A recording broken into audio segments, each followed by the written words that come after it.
Thank you so much for staying with us. You are watching Kakaki, the African Voice, and this morning it's 7 a.m. Of course, it's a minute after 7. Well, we know that's what we do. We go look at the front pages of newspapers in Nigeria, the headlines, and of course we review them. We always have reviewers with us on the program here. This morning I'm joined by Reef Musa. He's like me, solo today. Good morning. Good morning, Kule. Looks like you both are still in China. Well, it's in China, but very soon maybe he might come back. All right, let's hope that he comes back and is able to speak English. I hope he doesn't come back speaking either Cantonese or one of the Chinese languages. All right, let me congratulate you first. It's Eid al-Kabir. Yeah, it's happy Salah. Congratulations to you too. Thanks. You are alive, you are celebrating it with our Muslim brethren. Yes. So, and the president has told us that we have passed darkness, but it's light now. Light, no. Okay? That's part of what we're talking about in the review this morning. But let's look at what the papers have. And politics is still taking the cake this morning, and looking at the Observer Times. That's our first paper. The paper says ADC primary, Atiku leads early count. ADC primary, Atiku leads early count. The writers say Zamechi Hayatuddin reject results, allege massive rigging. Pro-Wike PDP faction names Sandy Honor consensus presidential candidate. You'll find details of all of that in the inside pages of the paper. Also on the front page of the Daily Monitor, ADC presidential primary, Amechi Hayatuddin reject results, alleged rigging. And we have riders. We've not seen enough to establish rigging allegation. Party spokesman. Atiku leads in Gombe, Abia, Ebonyi, Sokoto, Zamfara, Kano, Lagos, Kebbi, Edo, others. That story flows from the front page to page 2 of the Daily Monitor this morning. If you take a look at the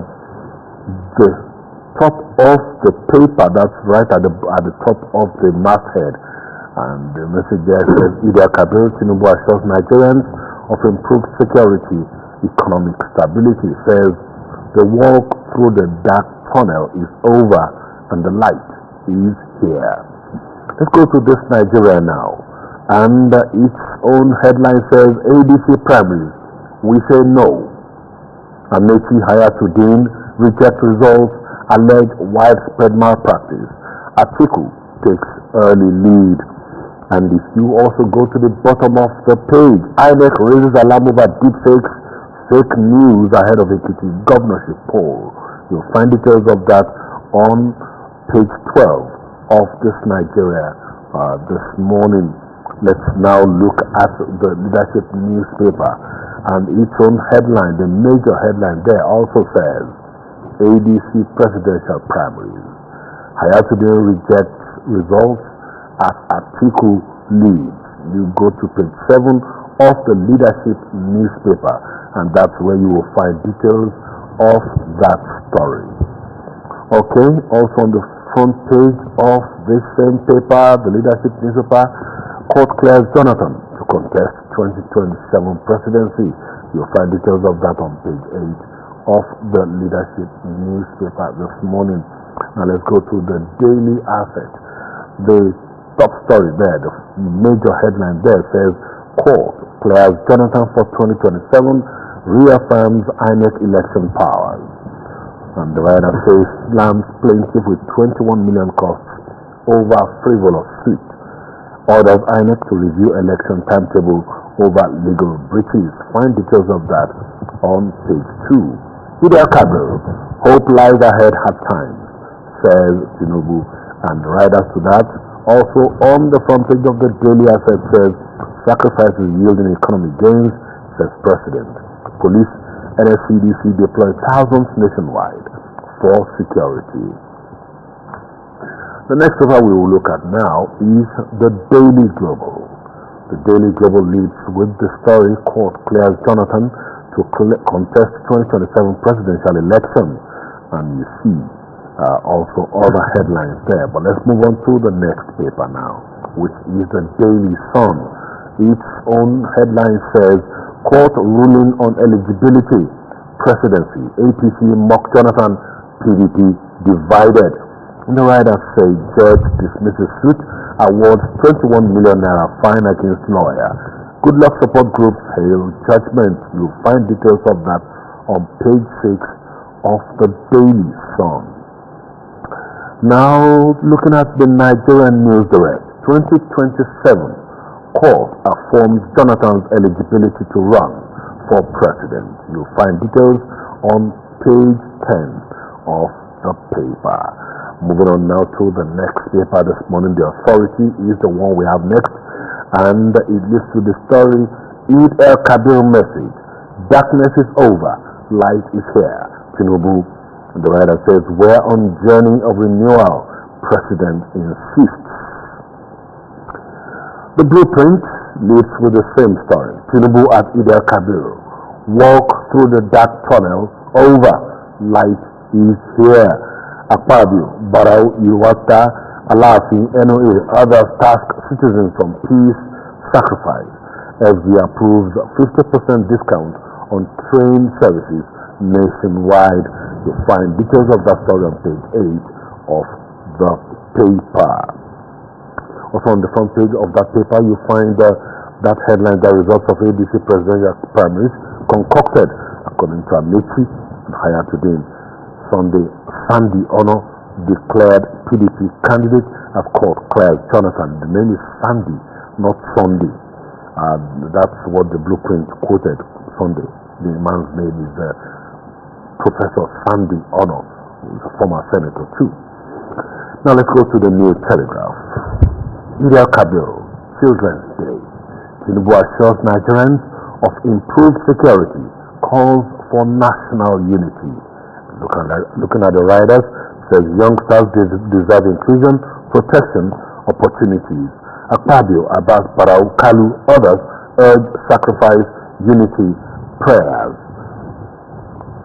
Let's go now to our next paper, which is the Daily Newscraft. The Daily Newscraft is the next paper we're looking at. It says Eid el-Kabir, high cost of livestock. Fear of insecurity may affect celebration. Muslims complain of exorbitant prices of rams or foodstuffs.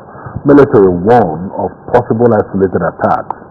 That's the top story there on the front page of the Daily Newscraft.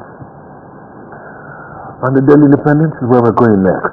Its own story says pests, climate insecurity, fuel, soaring tomato pepper prices. That's how the paper leads this morning, and the story flows from the front page to page 29 of the paper.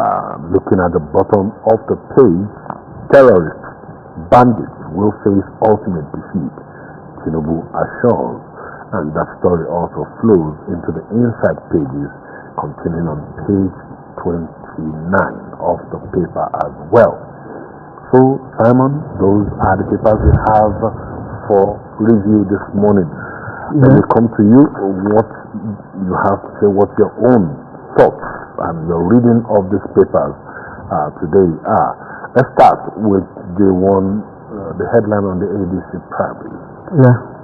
Article leads, Amechi, Hayatuddin reject results, Observer Times, Daily Monitor, this Nigeria leadership. Virtually all the papers have it in one form or the other. Well, I think we've always predicted that what will happen had happened, because we've always said that looking at the nature of Nigerian politics, the former vice president is set to clinch everything. And I think before even the formal announcement, both Hayatuddin and Amechi alleged that there was some kind of widespread malpractice, and they rejected the outcome of the exercise. Well, what it tells you is that the opposition figures are not united in standing behind anyone. I've always said here that democracy in Nigeria has always been reduced to quest for power. They simply want to wrest power from the incumbent. And I've always said here that as long as you do not have a two-horse race, the possibility of defeating the present president will be very, very difficult. As it stands now, it seems to have not just about 3-horse race, maybe even 4-horse race. So there will be a lot of things that we're expecting that since the opposition is not united against the incumbent, definitely it to be weakened. And so what I want to say here is that what happened was expected. If all the three of them had agreed that, well, Atiku won fair and square, it tells you we'll have a new era. But the old system has always been there. No election, whether primary or main one, has been elected without criticism, without people saying no, what was done was wrong. So we saw it yesterday, and we're also going to see it in the months or in the years ahead. So what you just said now makes me wonder why, since 1999, when Nigeria returned to democracy, like some people will claim, well, they don't see that. Some people think it's not even democracy; that it's just civil rule. But my worry is that not only do we have problems with elections, people complaining that elections are rigged and there are irregularities and all of that. We've seen so many, a gamut of court cases, election petitions, some of them going as far as the Supreme Court. Yet, even in the political parties, internal democracy is not clear. I watched Rotimi Ameki and Hayatuddin on Funke Ogulolu's report earlier this morning, stating that they did not, they are rejecting the results and they don't want to have anything to do with it because of widespread irregularities. And only on Monday we were talking about the counting of votes by the APC primaries, especially the video that went viral from, I think that's Abia State, where the Deputy Speaker, Benjamin Kalu, was at the primaries and people were counting jumping figures and all of that. So what do you think about this? Why are we still here at this point, 27 years on? Well, I think 27 or 28 years after the inauguration of this unbroken democracy, we've had cause to express alarm over what is happening. And it is because democracy is not for the people. It is not targeted at serving the people. Once democracy is targeted at serving the people and not realizing some personal ambition, everything will take shape. But as it is now, even in the internal democracy, as rightly said, even the internal party democracy, they are even not allowing it to take place. So, democracy simply has been reduced to a struggle to empower yourself, and you do everything to do it, and it becomes so hard and difficult now because nothing is working but politics. If you are not in politics, if you are not in power, then you won't have access to the good things of life. And it's because of those things that politicians just chase in power. Whatever you can do it, grab it, run with it, at the end of the day, you scale through. So, except we change our mindset, the mindset of leaders, that they are there for the people and not for themselves. But as long as they are there for themselves, honestly, you won't change that. And that's why some of us are very, very disappointed 27, 28 years after the inauguration of this democracy. Nothing much has changed. Things are even going back. Why? Because when a nation places premium on money, everything goes to the pot. Everything. Education, everything. Because all what people are now worried about is that, how do I empower myself? not about empowering the country. We are talking of personal ambition over national interest. We've seen it happen all over and all over again. I will continue to see it because the system is swindled to support personal ambition over the protection of the larger society called Nigeria. So I think that is just the basic thing. We'll continue to have that. There's nothing we can do about it. Okay, Simon, you're not the only one reviewing the papers this morning. Our viewers are also doing the same with you. Let me take a few of the comments that have been pouring in as soon as we started this conversation, this review. I'm going to take the latest one. Yeah. The latest one is from Martin OTC. He says, opposition political parties don't have what it takes to unseat President Tinubu because no unity among themselves. And Prosperity Arranger to Chukwu says, Simon, please stop talking like this. Who told you Tinubu will win? Nigeria is not. Will you vote for Tinubu? Even if 20 people are contesting against Tinubu, he will still lose. He has no chance of winning. That's what Tochukwu, Prosperity Arranger Tochukwu thinks this morning. And Osaro Raymond says Atiku cunningly created ADC for himself. Obi was the target, but too clever to see it early.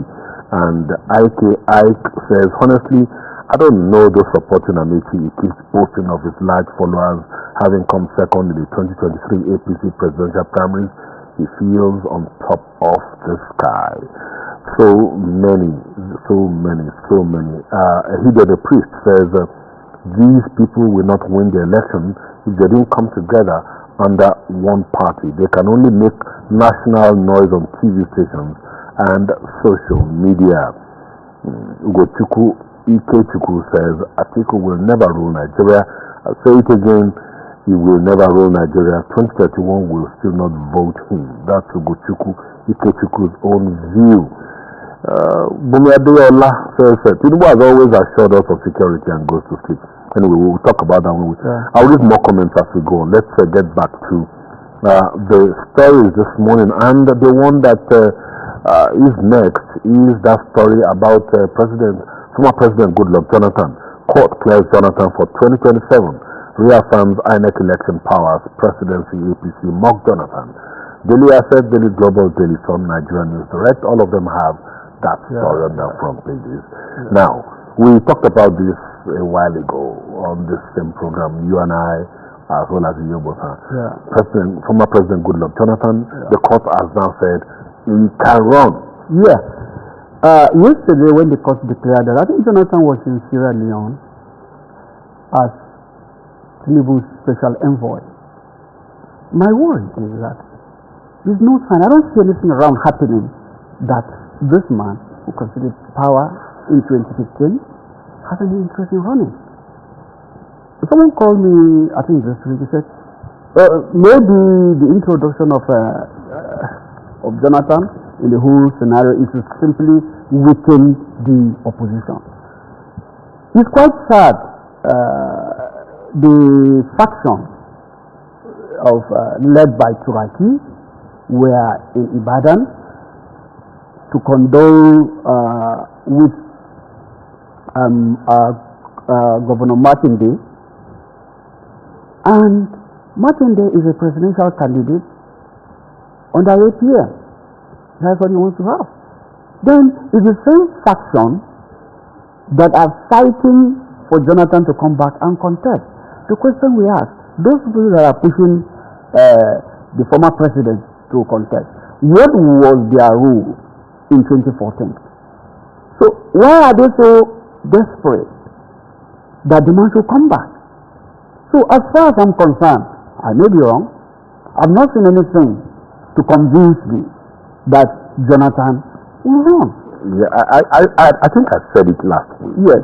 That maybe it would be a good time for the former president to actually speak about this, because there's so much. His name is being bandied all over the place.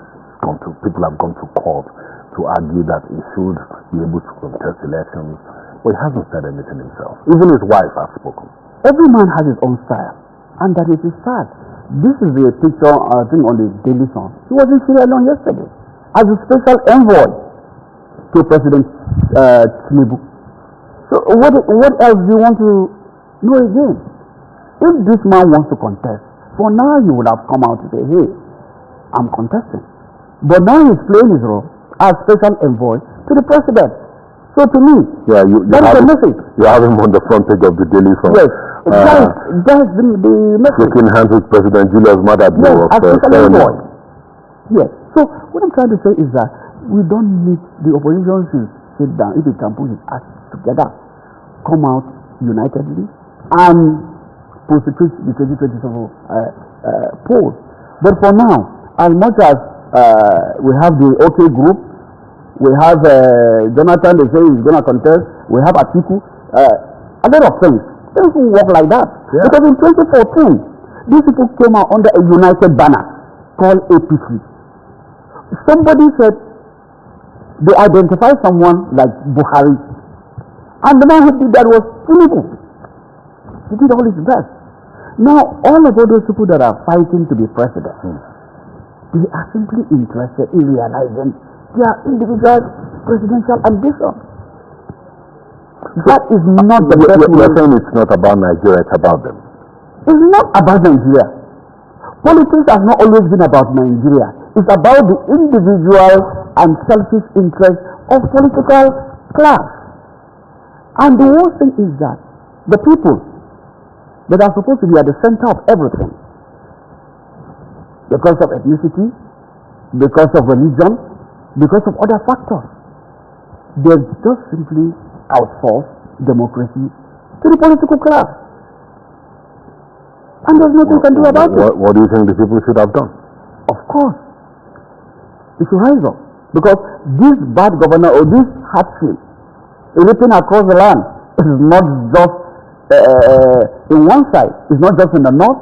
It's in the south. Still talking about former President Jonathan. Yeah. And this court ruling. How does the fact that the People's Democratic Party, the one chaired by Abdurrahman Mohammed, has chosen Professor, the former Senator Professor Sandy Ono, as its sole presidential candidate? So, under what banner is the former president going to contest if he's interested in running for the presidential seat? That is a question to answer. If you go to INEC, is the Abdurrahman faction that's recognized in INEC?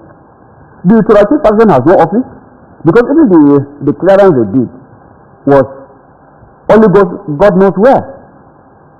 The former president was supposed to come there for clearance, but they said no, they have waived They waived it. They waived it away. And we also knew that Wike said if he sees anywhere they've gotten an office, they actually challenged them to go. Challenged them to go and open. That is not. So that's just to tell you that it's just a waste of time. They're just simply doing it for noise sake. And Jonathan is an intelligent person, whether you like it or not. He knows Nigeria very well. He knows that what he has achieved as a former leader, as someone who considered the seat to Buhari, I mean, he is occupying a position no other former leader is occupying. So you want him to go and spoil that record? No. So why should he respond? If I were him, I would respond. His wife has come out to say, oh, we never forget anything in the presidency. And the president is our friend. And he's doing well. For God's sake, what do you want the man to say there? So he has spoken. He has spoken in my own. So there's nothing. Even yesterday, this very picture tells you a lot. He goes to see the president, he laughs, he comes out. No. Let's just forget about it. He's simply being the statesman, right? That's what you think. So to be a statesman. All right. Let's leave it there for now and move on to look at a third story. Idil Kabir message, darkness is over, light is here, Tinubu. The authority newspaper, Blueprint, New Telegraph, Standard Times, they all have it. My brother, the only thing for Nigeria is just hope. The only thing I have is hope. Because once you don't have hope, there is nothing. On the face of what is happening in Nigeria today, let me tell you this fact and nothing but the truth. So much is happening. the lives of Nigeria. Many thousands and thousands of people are in kidnappers' den. As I speak with you, I have a neighbor in Ekiti State. 2 months ago, people stormed his place and kidnapped only 16 women. They paid money, but the kidnappers are still insisting they should pay another 40 million. Down here in Kaduna State, this is over, I think, 2 to 3 months now. They kidnapped over 37. The military came and said they have rescued them. They discovered that it was not so. And they are looking for 1 billion naira. No hope for those in the bushes. In Borno State, 42 school children were kidnapped. Are they out of the den? Are they out of the kidnappers' den? No. So, if you look at it, what of the suffering in the land? Prices of things are soaring. Rent. Nigeria can't afford it again. So, when farmers cannot access their farm because the rains are here, we just have to expect that next year the prices of things will go high because there will be scarcity. So a lot of things happening in the country. And what the political class is more interested in is that who wins the 2027 election. Yes, we've had the president come in and say, okay, he assures of this, oh, we'll do this, we'll do that, but we've not seen it on the ground. I would have loved the president to simply keep quiet, let the military do their job. If we are safe, we will feel it. We will feel it in ourselves, in our being. But are we safe? That's the question. So I agree with the president that there is hope.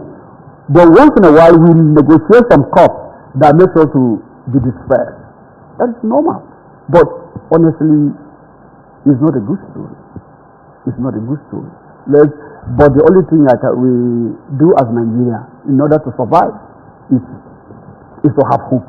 And it is only hope that is keeping Nigeria. Simple. All right, Simon, thank you very much. But before we go, let me just share with you and with our viewers some of the comments that have come in this morning. Let me look at this. Olanrewaju Ajayi says, what is the drama about ADC primaries that is taking 3 days to count a fake result? That's Olanrewaju Ajayi 5605 saying that. And Ogochukwu Ikechukwu also says that Jonathan will collect better shame if he runs. That's what he thinks. And of course, I think I read He Did a Priest earlier on. Let's also look at Victor Temba. Victor says, and it's a poll, I think this is something that I would like you to respond to. Yeah. He says, how are we celebrating Children's Day when the children have been neglected?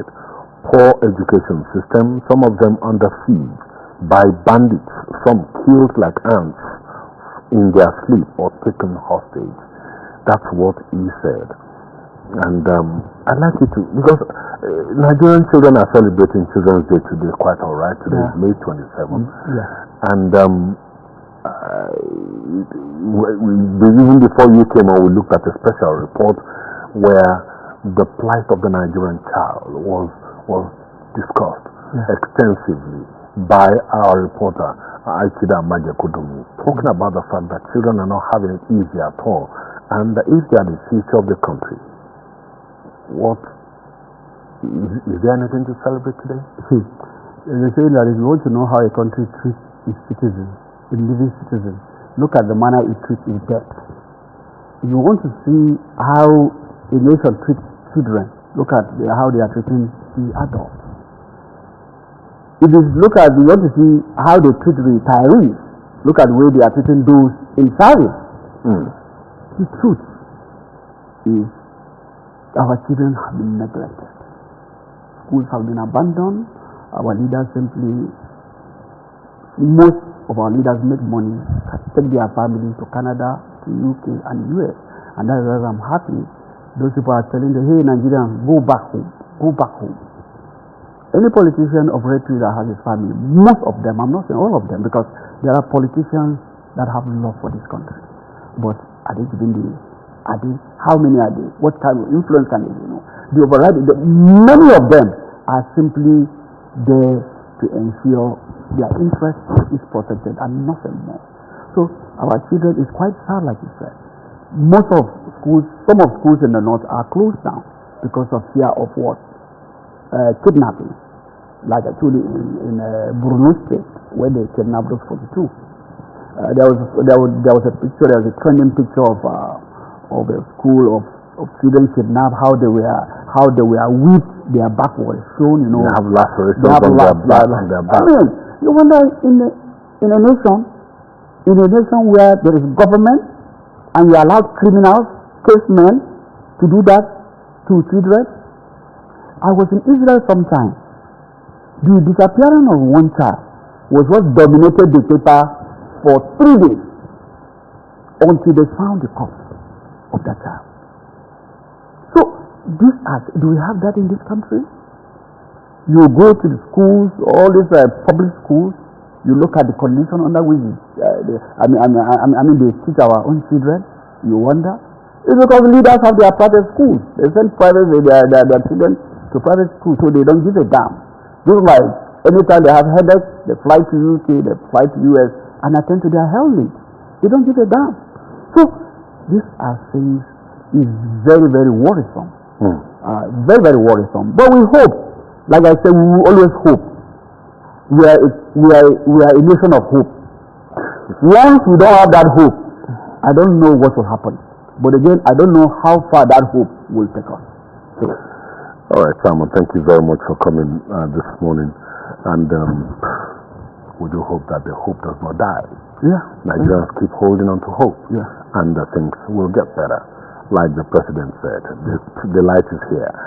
Okay, let's let me thank you very much. Have a great day, Simon. Thank you so much. All right.